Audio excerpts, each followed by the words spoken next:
السلام عليكم. إليكم موعد وتوقيت مباراة باريس سان جيرمان وستراسبورغ اليوم في الجولة العشرون من الدوري الفرنسي والقنوات الناقلة لهذه المباراة.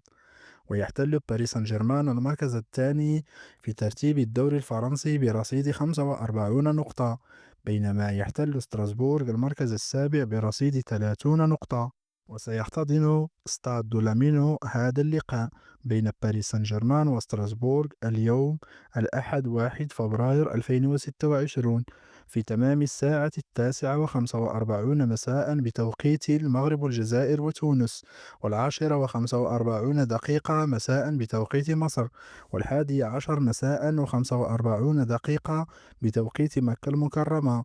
وستنقل هذه المباراة على قناة بي إن سبور اتش دي 1 بتعليق عامر الخديدي إن شاء الله.